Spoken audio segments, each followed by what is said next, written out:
Maintenant, on va passer pour faire donc la dernière partie. Donc, on va faire donc un plan de coupure, cette fois-ci, dans cette zone-là. Voilà, pardon. Donc, cette zone-là. Donc, toujours, on va nommer cette distance. Donc, on va essayer de la nommer comme prévu. Donc, c'est une distance qui est x. Donc, maintenant, le choix qui reste, est-ce que je dois faire donc moins ce qui est, plus ce qui est à gauche, pardon, car on travaille avec la première convention de signe, ou bien de faire plus ce qui est, moins ce qui est à droite. Maintenant, les choses sont plus claires. Donc, ici, on va travailler avec trois torseurs d'action mécanique. Or que, dans cette zone-là, on va travailler juste avec le torseur d'action mécanique appliqué au point A. Donc, ça veut dire quoi? Ça veut dire on va changer les règles au niveau de... Ou bien, on va changer la méthode de calcul. Donc, on va... Maintenant, je vais essayer de... Voilà. Donc, ici, nous avons notre zone.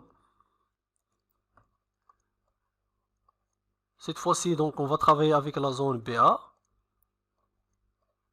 Donc, notre X, donc, il va être inclus entre donc 60 et 130, bien sûr, millimètres. Donc, on a noté ça. Donc, notre torseur de cohésion, donc, on va travailler avec moins ce qui est à droite. Donc, notre torseur de cohésion, donc, on va noter ici le moins. Voilà. Donc, le moins, il est très important. Donc, il ne faut pas l'oublier. Sinon, les résultats, ils vont être à l'inverse. Donc, au niveau de torseur d'action mécanique appliqué au point A de 4 sur 1, donc nous avons comme résultante moins 60, 25, si vous vous rappelez bien sûr, moins 625, nous avons 0, 0. Maintenant, au niveau du moment, qu'est-ce qu'on va voir? Donc, on va voir le moment d'action mécanique appliqué au point A, plus la distance. Cette fois-ci, ça va être la distance GA, voilà.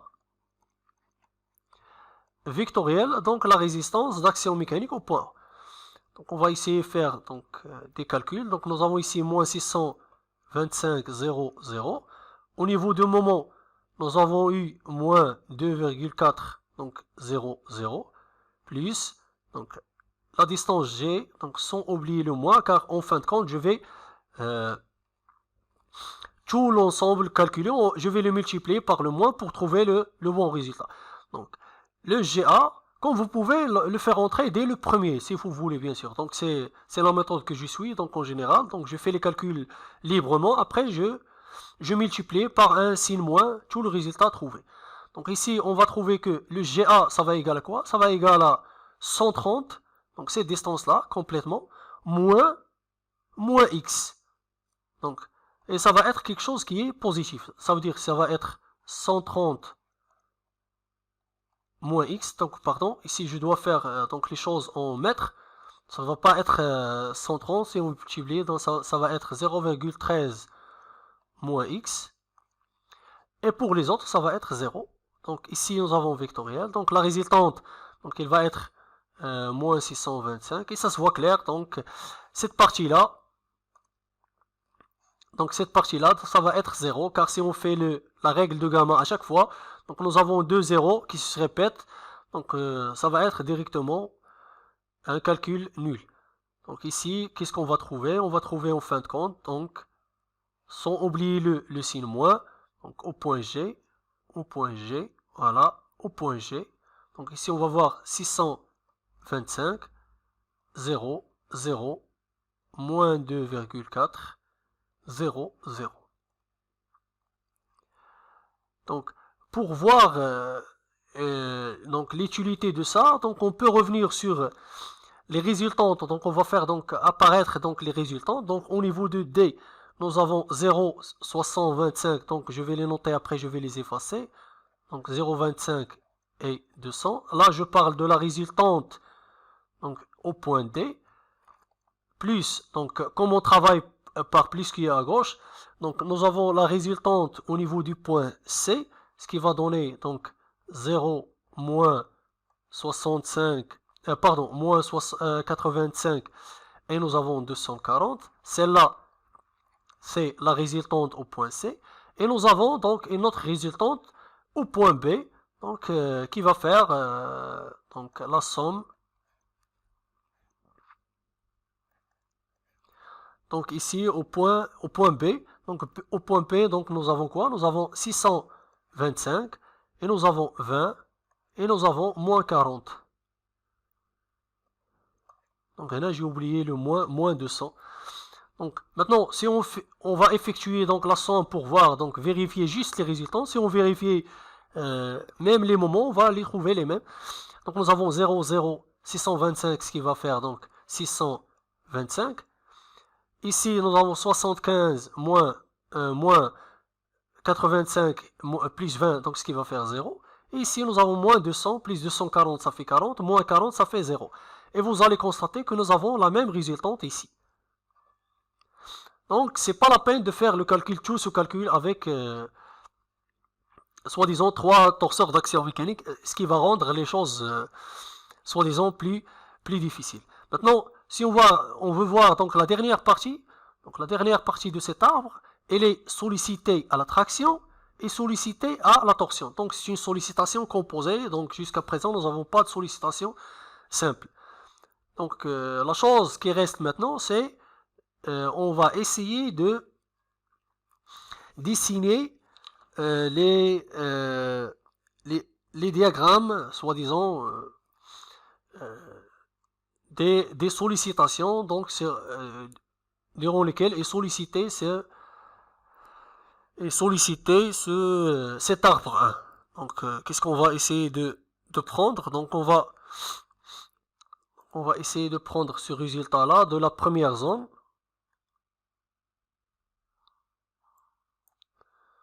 Voilà, je vais essayer de le noter ici. Voilà. Après on va essayer de prendre toujours donc le deuxième résultat de la deuxième zone. Il est ici. Voilà. Et pour la troisième zone, donc elle est là. Voilà. Maintenant, qu'est-ce qu'on va essayer de faire? C'est de, soi-disant,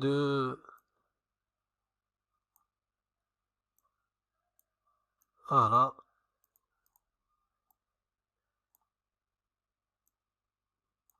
Voilà, on va essayer juste de réduire ça. Pour ça, on va avoir plus d'espace pour faire les applications.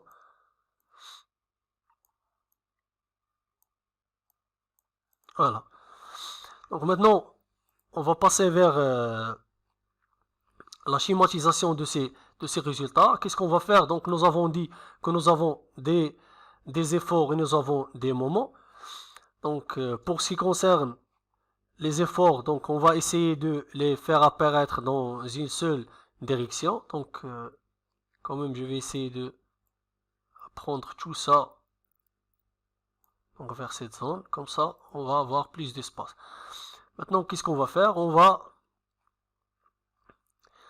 essayer de dessiner donc les axes. Donc nous avons ici donc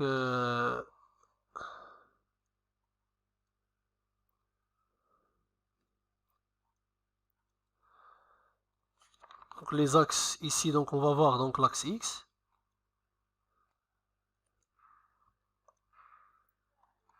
Donc ici je vais avoir donc la traction, mais je vais essayer quand même de la prendre. Donc comme ça on va faire donc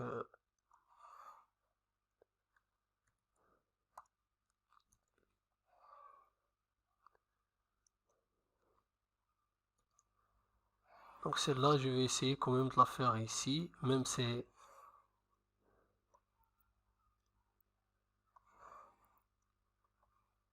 voilà. J'essaie juste de rendre les choses plus simples. Voilà, donc on va noter ici là, donc les points marquants que nous avons. Nous avons ici le point O, nous avons ici C et nous avons B. Et en dernier lieu, nous avons A. Donc même chose ici, donc on va ici C nous avons ici donc B et nous avons ici A. Donc ça sera toujours la même chose. Donc C, B et A. Donc voilà, donc on va prendre donc le premier torseur. Donc nous avons au niveau de la traction, ici c'est la zone 1, donc la zone 1, ici c'est la zone 2, et ici nous avons la dernière zone que nous avons calculée, c'est la zone 3. Donc la zone 1, entre 0 et 1, nous avons rien.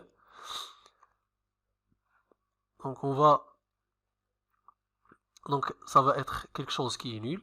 En deuxième lieu, donc toujours au point B, donc nous avons quelque chose qui est nul.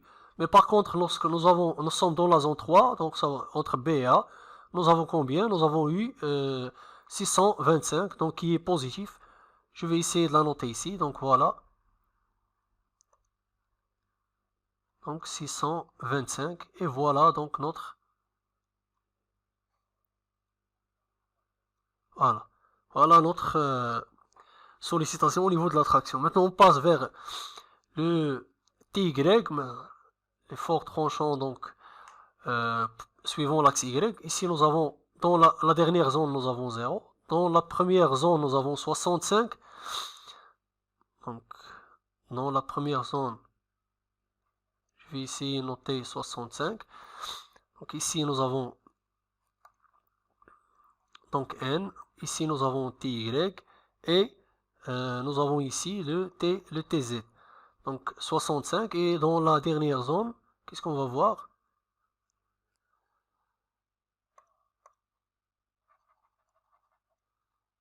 Voilà. Donc dans la première zone, nous avons 65. Et dans la deuxième zone, nous avons moins 20. Donc nous avons ici 65. Voilà. Donc dans la première zone. Donc dans la deuxième zone, nous avons moins 20. C'est quelque chose qui va être négatif comme ça. Voilà. Pour la dernière zone, donc nous avons dit qu'il est nul. Pour la troisième nulle aussi, il est nul. Pour la première zone, nous avons ici moins 200. Voilà, elle est là. Donc moins 200. Et pour le B, donc la zone CB, nous avons 40. Donc 40. Donc ça va être quelque chose qui est comme ça. Voilà.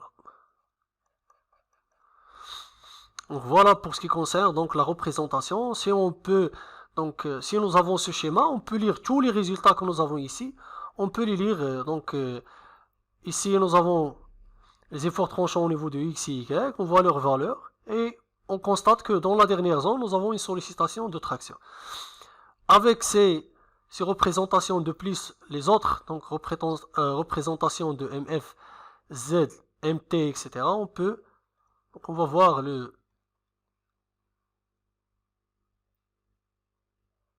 on va voir ici le moment de torsion. Donc voilà le moment de torsion. Nous avons la zone C, la zone B, en dernier lieu nous avons A. Cet axe là c'est l'axe des X. Donc pour la torsion, donc nous avons combien? Donc ici je pense qu'il y a un petit problème avec le signe. J'ai pas fait attention avec ce signe là. Donc je suppose que ça va être quelque chose de différent. Donc principalement ça va être donc ici, car le moins j'ai oublié donc de multiplier le point, donc ça va pas être moins 2,4 mais plutôt 2,4, pardon, donc je m'excuse. De plus ici nous avons donc 2,4, voilà. Donc 2,4, 2,4, ça veut dire que ça va être le long de, voilà, le long de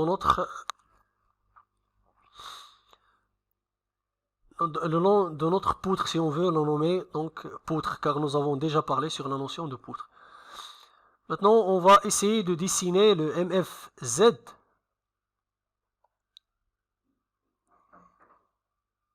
Ou bien le MFY plutôt, donc c'est lui en premier lieu, donc MFY. Donc nous avons ici le C, le B et le A. Donc c'est le B et le A. Le point d'application, toujours l'axe et l'axe X. Pour ce qui concerne donc la première zone, donc nous avons moins 200 porté par X. Et qu'est-ce qu'on va faire? On va essayer de, donc, MF Y. Donc ça va égaler à combien? Égal à moins 200X. Donc si nous avons dans notre zone, nous avons dit que dans la première zone, X il est entre 0 et 0,015, si vous vous rappelez bien sûr, voilà, les distances, ils sont là. Donc entre 0 et 0,015, on va essayer de remplacer X à chaque fois. Donc nous avons X, donc lorsqu'on va remplacer par 0, ça va donner 0. Donc je vais essayer de dessiner ça par une autre couleur, ça va donner 0. Voilà le premier point. Donc le deuxième point, on va faire quoi? Donc X, ça va être à 0,015. Ce qui va donner en fin de compte 3. Donc si on fait, donc ça va en donner 3. Voilà, je vais la noter ici. Et voilà, ça va être principalement une droite. Donc après on passe vers la deuxième zone. Toujours on va rester avec MFY. Donc MFY, ça va égaler à quoi? Ça va égaler à 40x et moins 3,6. Donc cette fois-ci, donc x, ça va être entre 0. Pardon, c'est pas 0, donc plutôt, je m'excuse. Donc c'est 0,015. C'est pas 0. Et l'autre partie, ça va être donc 0,60, 0,06. Donc c'est ça, donc la deuxième zone avec laquelle on va travailler. Maintenant, on va essayer de remplacer donc 0,015 par x et on va essayer de calculer. Ce qu'on va trouver, ça va être égal à 3 dans le premier point. Si x égale à 0,05, on va le multiplier par 40, ce qui va donner 3,6. Et après, on va passer vers le deuxième remplaçant. On va remplacer x par 0,06, ce qui va donner donc 40 fois 0,06 égale à moins 3. 40 multiplié par 0,06, donc entre parenthèses, moins 3,6, ce qui va donner 1,2. Voilà, au niveau du deuxième point, on va trouver 1,2. Donc, voilà, ce point-là. Et pour ce qui concerne la troisième zone, on constate ici que nous avons un 0. Voilà, donc on va le faire comme ça. Voilà, elle est nulle. Même chose, on va le refaire avec le MFZ. Donc on va prendre dans la première zone, donc MFZ égale à moins 65 multiplié par x. On va remplacer x dans la première zone par 0. Et la deuxième zone, on va la remplacer par 0,05. Et on va dessiner de même le diagramme de MFZ de la même manière. Donc voilà, donc ce qui concerne donc cette première partie, ou bien ce premier exercice d'application concernant les torseurs de cohésion dans lequel nous avons travaillé avec la convention numéro 1, plus ce qui est à gauche, moins ce qui est à droite.